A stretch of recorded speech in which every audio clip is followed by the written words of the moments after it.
ये है दिल्ली क्राइम मोर्चा news network. मेरा घर का सारा सामान निकाल दिया गया इन लोगों ने, खिड़कियों में ताले लगा दिए जबरदस्त। मेरा गैस चूल्हा वगैरह सब पड़ा था यहाँ पे, ये इन्होंने अपने लॉक लगा दिए। उसने मेरे पे पीसीआर के सामने हाथ उठाया। ये ट्रेस पर्सन का केस बनेगा इसका। मेरा सारा सामान पड़ा है, मेरी कंप्लेंट्स में भी लिखा हुआ है सारे। मेरा यहाँ ऊपर सामान पड़ा था, ये बाल्टी वगैरह सब इन्होंने यहाँ पे रखवाया गया। ये आपने कंप्लेन ली? मैंने कितनी सारी दे रखी, एसीपी को दे रखी, डीसीपी को दे रखी, एसएचओ सबको दे रखी है। तो क्या हुआ उन कंप्लेन? कोई इन्वेस्टिगेशन नहीं। मैंने ये सारा सामान मेरा यहाँ पे रखवाया गया, इन्होंने बेचा गया इन शॉप। एक मकान मालिक जबरदस्ती अपने किराएदार को घर से बाहर निकालती है, उनके बच्चों के साथ उनको सड़क पर छोड़ देती है और पुलिस कोई कार्रवाई नहीं करती है। लड़की के पैर पे आप पैर चला रहे हो। वो एडवोकेट है तो वो ना अपनी पावर का हमें राती ढुकाती है। जब कोर्ट पे ऐसे घसीट कर तेरे ऊपर ऐसे मुकदमे लगाऊंगी तो याद रखेगी। वो अपना पागल लड़का लेके आए थे, वो मेरे पीछे पड़ गया था चाकू लेके। आप धक्का कैसे मार रहे हो मुझे?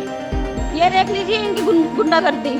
कल को मुझे कुछ होता है तो बिल्डिंग वाले सारे सब क्यामन भी सब बिल्डिंग वालों और पुलिस स्टेशन थाने के सारे मेंबर्स और नीतू गौर ही इन्वॉल्व है। जो नए कानून किराएदारों के लिए बने हैं वो सिर्फ कागजों में है, जमीनी स्तर पर उनको कुछ भी असर नहीं हो रहा है। नमस्कार, जय हिंद। आप देख रहे हैं दिल्ली क्राइम मोर्चा। दर्शकों, अगर आप राजधानी दिल्ली में किराएदार हैं, अगर आप राजधानी दिल्ली में कहीं पर मकान किराए पर लेते हैं और किसी पर विश्वास करके डिपॉजिट इसके अलावा मकान के अंदर कोई काम करवाते हैं, तब आपको सावधान और सतर्क हो जाने की आवश्यकता है। मैं आपके सामने एक राजधानी दिल्ली से ऐसा मामला लेकर आने वाला हूं जो बेहद हैरान करने वाला है, जो उजागर करता है कि राजधानी दिल्ली में कानून खत्म हो चुका है। राजधानी दिल्ली में कानून नाम की कोई चीज नहीं रही।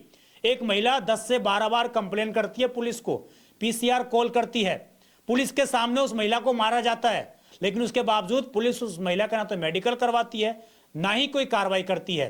वही हैरान करने वाली बात यह भी है कि एक मकान मालिक जबरदस्ती अपने किराएदार को घर से बाहर निकालती है, उनके बच्चों के साथ उनको सड़क पर छोड़ देती है और पुलिस कोई कार्रवाई नहीं करती है। सबसे हैरान करने वाली बात यह है कि उस महिला के ऊपर चाकू से भी हमला करने का प्रयास किया जाता है, लेकिन उसके बावजूद पुलिस कोई कार्रवाई नहीं करती है। उससे भी डराने वाली बात यह है कि दिल्ली पुलिस जो महिला कंप्लेन करती है उसी महिला को और उनके भाइयों को थाने में बंद कर देती है। बंद करने के बाद उनको छोड़ने की एवज में 10,000 रुपये मांगती है और आप समझिए वो महिला 10,000 रुपये ट्रांसफर करती है अपने भाई को। उस भाई को थाने के लॉकअप से पुलिस वाले छोड़ देते हैं। उनको बोलते हैं कि एटीएम से जाओ, कैश लेकर आओ, हम तुमसे कैश लेंगे, और कैश पैसा लेकर फिर उन दोनों भाइयों को भी थाने से छोड़ दिया जाता है। पूरा मामला हम आपको बताएं तो ये वसंत कुंज थाने का है। डीसीपी जो है साउथ वेस्ट पड़ता है। पूरा मसला क्या है, आखिरकार पूरी खबर क्या है और कैसे, अगर आप किराएदार हैं तो आपको ये खबर देखनी चाहिए, या अगर आप मकान मालिक भी हैं तो आपको भी ये खबर देखनी चाहिए। और इसके बाद इस खबर से एक बात और साफ हो जाएगी कि जो नए कानून किराएदारों के लिए बने हैं वो सिर्फ कागजों में है, जमीनी स्तर पर उसका कुछ भी असर नहीं हो रहा है। मेरे साथ एक महिला मौजूद है, मैं उनसे जुड़ता हूँ, जानता हूँ कि आखिरकार पूरा मामला क्या है, किस दिन का मामला है, कैसे ये पूरी घटना घटित हुई है और इसमें पुलिस अब तक क्या कार्रवाई कर रही है। क्या नाम है आपका? सिमरन बत्रा। सिमरन बत्रा। हाँ जी। कहाँ पर रहती हैं आप? कितने साल से रह रही थी? महिपालपुर गली number 6D near by Payal apartment, first floor पे रहती हूँ। 3 साल से हम वहाँ पे रह रहे थे। जब आपने किराया लिया था तो क्या क्या चीजें हुई थी, क्या क्या एग्रीमेंट हुए थे? एग्रीमेंट उन्होंने कुछ नहीं बनवाया। वो अंकल एजेड थे, हम पे ट्रस्ट किया था अंकल के ऊपर। उन्होंने कहा तो बेटा कोई नहीं, जब भी आप वहाँ से शिफ्ट वगैरह जब भी खाली वाली करोगे मैं आपको सब दे दूंगा। ट्रस्ट के तौर पे वो अंकल ने मुझसे कैश में लिए थे। और बाकी वहाँ पे बहुत मतलब घर पे पेंट वगैरह होना था, नल के लीक थे, बाथरूम वगैरह में लीकेज की प्रॉब्लम वगैरह बहुत थी। तो हमने अंकल से बोला था, अंकल ने कहा आप करवा लो, रेंट में काट लेंगे, पर कभी रेंट में काटा नहीं है। हमने बहुत बार बोला भी, अंकल कब दोगे पैसे, कब दोगे, इतने पैसे लग चुके हैं हमारे। कितने पैसे लग चुके थे आपके? टोटल हमारे लग चुके थे 2.5 लाख रुपए 2.5 सिक्योरिटी लाख रुपए सिक्योरिटी अमाउंट मिला के? मिला के। हाँ जी। सिक्योरिटी अमाउंट कितना दिया था आपने? 90,000 रुपए। 90,000 रुपए। हाँ जी। आपका रेंट कितना है? 13,000 रुपए। 13,000 रुपए। हाँ जी। 90,000 रुपए किस हिसाब से लिए इन्होंने? इन्होंने पहले हमने 2 फ्लैट रखे थे, फिर उन्होंने आगे वाले फ्लैट से 2 BHK वाले फ्लैट से हमें कर दिया पीछे की तरफ। फिर मेरे कोई रिलेटिव आ रहे हैं 1 मंथ के लिए, तो आप थोड़ा पीछे चली जाइए, फिर बाद में आप आ जाना आगे। ये कौन सा साल था जब ये आपको पीछे किया फ्लैट में? 2024 में 24 में अगस्त या अगस्त अक्टूबर के आसपास में उन्होंने किया था। तो अब जब इन्होंने किया तो उसके बाद आप गई थी 1 महीने बाद रहने के लिए उसमें? नहीं, नहीं, फिर वो अंकल ने कहीं और किसी और किराएदार को वहाँ पे रखा हुआ था। बल्कि वो था आपका? हाँ जी, था मेरा ही किराया था। आपका आपसे ले रहे थे उस चीज़ का? सिक्योरिटी ले रखी थी उन्होंने, रेंट नहीं ले रहे, रेंट फिर पीछे वाले उसका फ्लैट का ले रहे थे। क्या नाम है मकान मालिक का? नरेंद्र कुमार गौर। नरेंद्र कुमार गौड़। गौर, हाँ जी। उनके उनका ही वो पूरा फ्लोर है वो? उनके, हाँ जी, उनकी वाइफ के नाम पर है, पर वही ही अंकल आते हैं, सबसे रेंट कैश पे लेके जाते हैं। तो आपसे एग्रीमेंट, पुलिस वेरिफिकेशन कुछ नहीं करवाया कुछ उन्होंने? भी नहीं करवाया मैंने उनको। 2 बार अपना आधार कार्ड, पैन कार्ड की फोटोकॉपी और 2 फोटोज़ वगैरह दे रखी, 2 से 3 बार हमने दिए हैं। तो उन्होंने कोई उन्होंने पुलिस वेरिफिकेशन कुछ नहीं करवाया? करवाया। वो अंकल बोलते करवा लिए, पर हमने फोटोकॉपी माँगी है, कुछ भी नहीं दिया उन्होंने। कुछ भी नहीं दिया। नहीं अभी ये कब से बात चल रही है? क्या मसला आया है आपके सामने? क्यों आपके साथ मारपीट की गई? 20 नवंबर में उनकी बेटी आई थी, तो उन्होंने कहा था क्या कि नाम है बेटी का? नीतू गौर। नीतू गौड़। हाँ जी, वो एडवोकेट है, तो वो ना अपनी पावर का हमें डराती धमकाती है। ये कहती है कि क्या कहते हैं, आप लोग यहाँ से खाली कर दो। मेरे अंकल से बात हुई थी, अंकल ने कहा खाली कर दो, मैं रेंट दे दूंगा। तो 15 तारीख की बात हुई थी। आप 15 अंकल ने कहा था 15 दिसंबर की? हाँ जी, 15 दिसंबर की बात हुई थी। उन्होंने ये कहा था कि क्या कहते हैं, 15 तारीख को मैं तुम्हारी सिक्योरिटी के पैसे दे दूंगा। तो मैंने इसी विश्वास पे आधा सामान मैंने आधा शिफ्ट किया था और आधा रख दिया था। अंकल जब आप पैसे दोगे तो मैं शिफ्ट कर दूंगी। तो वो अंकल की 13 तारीख को बेटी आती है कि पूछती है कि शिफ्ट वगैरह के लिए। मैं कहा हाँ जी कर लिया, आधा सामान मेरा वहाँ पे पड़ा हुआ है। तो कह रही चलो आओ दिखा दो, मुझे सफाई वगैरह करवानी है। मैंने प्यार से एक चाबी दी थी उनको, एक चाबी मेरे पास थी। तो चाबी लेने के बाद मेरे से गली के बीच में बहुत बदतमीजी से बोलने लगी, गाली गलौज, कह रही कुछ भी सामान नहीं है, जा कर ले जो कर सकती है। तो जब कोर्ट पे ऐसे घसीटूंगी, तेरे ऊपर ऐसे मुकदमे लगाऊंगी तो याद रखेगी, कुछ भी नहीं कर पाएगी। तो आप ये कह रही हैं कि आपने 2.5 लाख रुपए उस मकान में लगाए, लगाया सिक्योरिटी अमाउंट मिला के। मिला के, हाँ अब आपको धमकी दी जा रही है कि मैं आपको कोर्ट में घसीटूंगी। घसीटूंगी, तू जो कर सकती है कर ले, तू बच्चे पालने लायक नहीं रहेगी, ऐसे ऐसे मतलब बोला। वो तो व्यूज वर्स गाली वगैरह बहुत दी गई।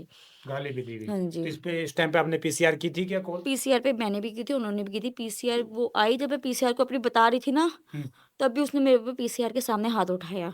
उस महिला ने? हाँ जी, उसने मेरे पे हाथ उठाया। और पीसीआर वालों को मैंने कहा कि मुझे एमएलसी के लिए लेके जाया जाए, वो लेके नहीं गए। वहाँ पे थाने वगैरह ले गए कि थाने में कंप्लेंट वगैरह लिखवाइए, और टाइम वेस्ट किया वहाँ पे। 2-3 घंटे वहाँ पे बिठा के रखा। आपको पीसीआर के सामने मारा? हाँ, पीसीआर आपको, आपने बोला कि मुझे मेडिकल के लिए ले लेके जाइए, जाइए, इसने लेकिन मेरे को उन्होंने नहीं लेके गए। और वहाँ पे क्या कहते हैं, थाने में थाने बिठा में के बिठा रखा। कितने बजे रात तक बिठा के रखा? दोपहर 5-6 बजे तक उन्होंने मुझे शाम के बिठा के रखा, 13 तारीख को। हम्म हाँ जी, फिर मैं वहाँ से निकली। उन्होंने ये कहा कि रिसीविंग नीचे दे दीजिए, चले जाइए। रिसीविंग देने के बाद मैं आ गई घर पे। तो अगले दिन फिर वो लोग आते हैं, मैं अपना सामान वगैरह वहाँ पे थी, वो अंकल आते हैं। फिर वो लेडीज 3 लेडीज़ों को साथ लेके आती है। फिर ये जिसने आपको मारा था? हाँ जी, हाँ जी, वो अपनी मदर वगैरह को लेके आती, सब फिर हाथापाई वगैरह करते। फिर मैंने पीसीआर फिर बुलाई थी। पीसीआर के आगे भी वो सब कर देते। फिर वो पीछे से थाने पीसीआर वाले मुझे ले जाते हैं। कोई वुमेन नहीं आती उनके साथ में, वुमेन कांस्टेबल वगैरह कुछ भी नहीं आते हैं वहाँ पे। पीसीआर जब हुआ वहाँ पे 8-9 बजे तक बिठा देते हैं वहाँ पे जाके ये कि मतलब जब भी आप जो पीसीआर जो कॉल आती है तो रात हाँ के 8-9 बजे तक आपको बिठा देते हैं। फिर ये कहते हैं कि जो जो आपके साथ हुआ आप कंप्लेंट लिख दीजिए, यहाँ दे दीजिए, वहाँ दे दीजिए, ये आयु आ रहा, अभी ये आ रहा है। दिया आपने कंप्लेन लिख के? मैंने कितनी सारी दे रखी, एसीपी को दे रखी, डीसीपी को दे रखी, एसएचओ सर को दे रखी है। तो क्या वो उन कंप्लेनों पर? कोई इन्वेस्टिगेशन नहीं। मैंने ये भी कहा इन्वेस्टिगेशन वगैरह कीजिए, कुछ इन्वेस्टिगेशन नहीं हुई है। ये क्या मतलब सामान जब आपने निकाल दिया, जबरदस्ती आपको बोला गया कि आप निकाल दो, सामान निकाल दिया आपने, तो उसके बाद फिर पैसे नहीं दिए इन्होंने? नहीं दिए। मेरा आधा सामान वहाँ पे पड़ा था, एसी है, बेड है, अलमीरा, बच्चों के कपड़े, बच्चों के टॉयज, साइकिल, झूला वगैरह, और मेरा गैस चूल्हा, बर्तन थे, सब बर्तन वगैरह थे, प्लेट्स वगैरह, सब कुछ पड़ा गया था। फैन भी थे, पर्दों के डंडे, पर्दे, कपड़े, सब कुछ पड़ा था। तो 15 से 16 तारीख को मैं वहाँ पे जाती हूँ बिल्डिंग में, तो मेरा सारा सामान नीचे बिखरा होता है बेसमेंट में। मेरे पास फ़ोन में रिकॉर्डिंग सब कुछ पड़ा हुआ है। जी। तो बिल्डिंग वाले 3rd फ्लोर पे अमन बिहारी करके एक लड़का है, तो वो पीसीआर बुला लेता है कि आप ऐसे नहीं जा सकते, बिल्डिंग में नहीं आ सकते। मैं कहा मेरा सामान पड़ा हो, मुझे कैमरे वो की किराएदार है वो भी? नहीं, उसको वो खुद का ओनर है वहीं का, 3rd फ्लोर पे रहते हैं। क्या मेरा सामान पड़ा हो, मुझे कैमरे की रिकॉर्डिंग दी जाए। हैं, उन्होंने मना कर दिया कि कोर्ट से ले आओ, ये कर लो।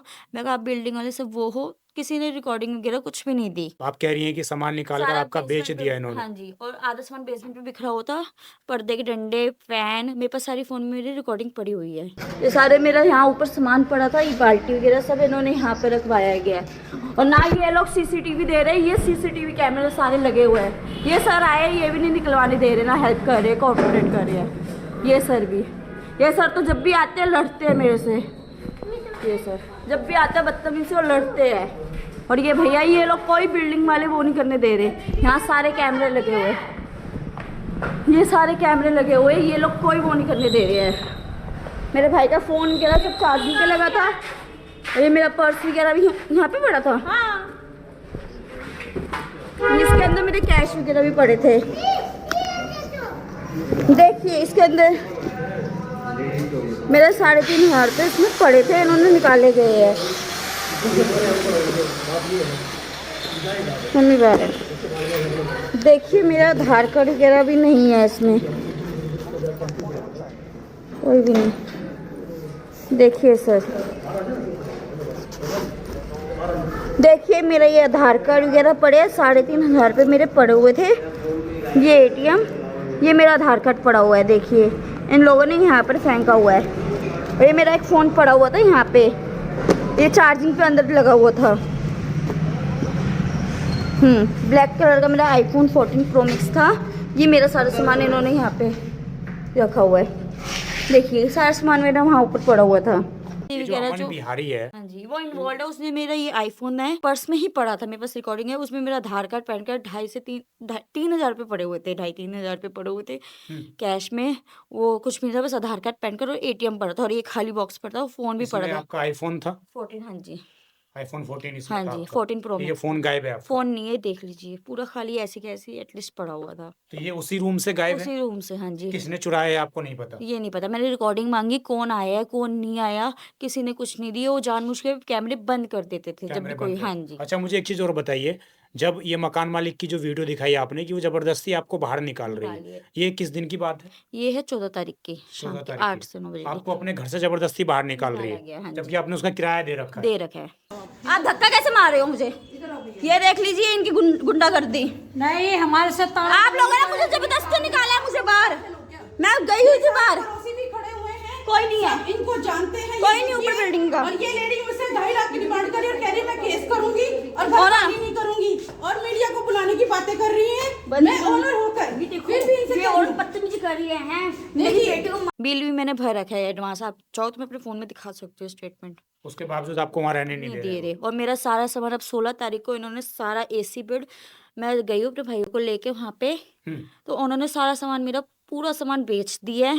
हम्म कल मैंने एक कबाड़ी वाले को देखा था जहाँ पे मेरे बच्चों की साइकिल वगैरह थी, तो मुझे शक हुआ। मैं वहाँ पर गई ना, हम्म वहाँ पे मेरे सारे बर्तन वगैरह थे, अलमारी थी, हम्म तोड़ फोड़ के रखा हुआ था। ये कल की बात है? कल की वो कबाड़ी वाले भैया भी उनका अमन बिहारी का नाम ले रहे थे कि क्या उसने अमन हमें, बिहारी ने बेचा है? हाँ अमन बिहारी ने मुझे यहाँ पे बुलाया था ये सब खरीदने के लिए। काम वाम करने खातिर लेबर जिम वाले बुलाए होंगे। जिम वाले ने बुलाया था। वही सब लाए थे साले के। अच्छा जी, उनसे पता कर लेना जिम वाले से कि आप लेबर बुलाए थे काम करने के लिए। ओके ओके, कोई ठीक है नहीं। जी। ये लेबर चौक है, कोई नहीं अंकल।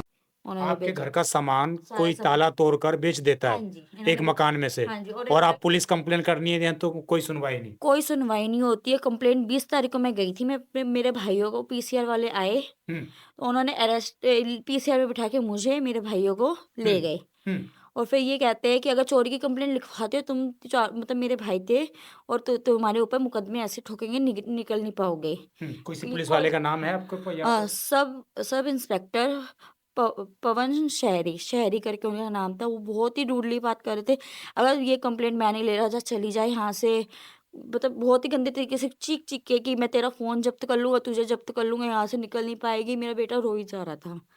थाने के अंदर आपके साथ इस तरह की बिहेविंग की IU रूम में 18 नंबर रूम में था। 18 नंबर रूम में आपके साथ बदतमीजी की गई और ऐसे चिल्लाया गया कि तू निकल नहीं पाएगी यहाँ से? हाँ, और 12 साढ़े 12 बजे फिर उन्होंने खुद ही भेज दिया। मेरे भाई वगैरह बैठे हुए थे वहाँ पे, रात के 12 बजे आपको हाँ, थाने से भेज दिया? भेज दिया। फिर उन्होंने कहा, मैं कहा मेरे भाइयों को कब छोड़ोगे, जाने दीजिए। कह रहे उनके ऊपर कंप्लेंट होगी, हम अपने आप देख लेंगे। हाँ, तो रात को 3 बजे मेरे भाई का कॉल आता है कि ना पुलिस वाले मेरे से 10,000 रुपये मांग रहे हैं आप डाल दीजिए तो ही हमें जाने देंगे। तो उस टाइम तक आपके भाई को लॉकअप में बंद कर रखा लॉकअप था। में बंद रखा था और मेरे भाई में मैंने पैसे डाले, उसने उसका स्क्रीनशॉट आपके पास हाँ उपलब्ध जी है? है।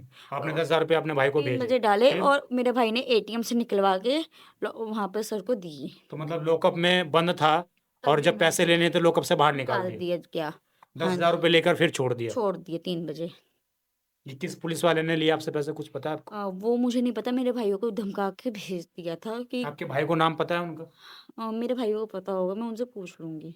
आपको पता होगा। जी। अभी आप क्या चाहती हैं, किस तरीके की कार्रवाई चाहती हैं, क्योंकि अभी तक तो कुछ हुआ नहीं है? मेरा सारा सामान इन्होंने बेच दिया, मुझे मेरा सामान और मेरे जो भी मेरे जो तो खर्चे कबाड़ी वाले से आपने खरीदा उससे? मैंने नहीं खरीदा, वो कबाड़ी वाले ने पुलिस को फ़ोन कर दिया। तो जो उनके थे एरिया के जान-पहचान के, मैं चाहती हूँ लीगली मेरे को सारा सामान मिले, कार्रवाई सारा की सामान मिले। कार्रवाई की कितने का जाए। सामान होगा लगभग आपका? मेरा एसी तो अभी पूरा 1-2 साल पहले ही लिया था।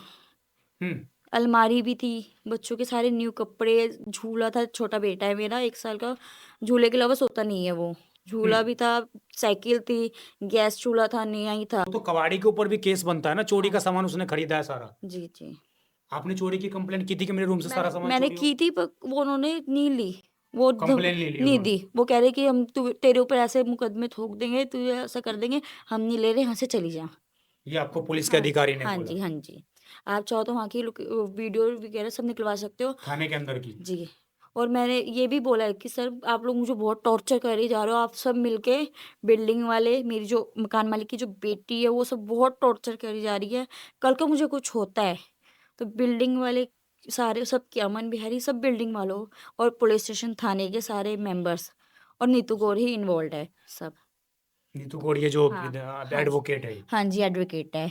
और उनका एक भाई पागल है। एक बार मैंने प्यार से बात की थी, अंकल कि आप मेरा सामान वगैरह दे दीजिए। वो अंकल ने मुझे प्यार से बुलाया था कि उन्होंने पार्किंग एक बना रखी है साइड में। वो अपना पागल लड़का लेके आए थे, वो मेरे पीछे पड़ गया था चाकू लेके। चाकू लेके आपको मारने के लिए? हाँ, कि वो ये कह रही थी कि ये मेरा भाई पागल है, तो कोई पुलिस वाला कुछ नहीं कर सकते। और अभी तक पुलिस वालों ने भी कोई इन्वेस्टिगेशन कुछ भी नहीं की है। मेरी ना चोरी की कंप्लेंट ली हुई है, मैंने इतनी सारी जगह दे रखी है। देखिए, पूरा मामला आप दर्शकों समझ गए होंगे और इस मामले को समझने के बाद मुझे भी एहसास हो रहा है कि राजधानी दिल्ली में कानून नाम की कोई चीज़ नहीं रही अब।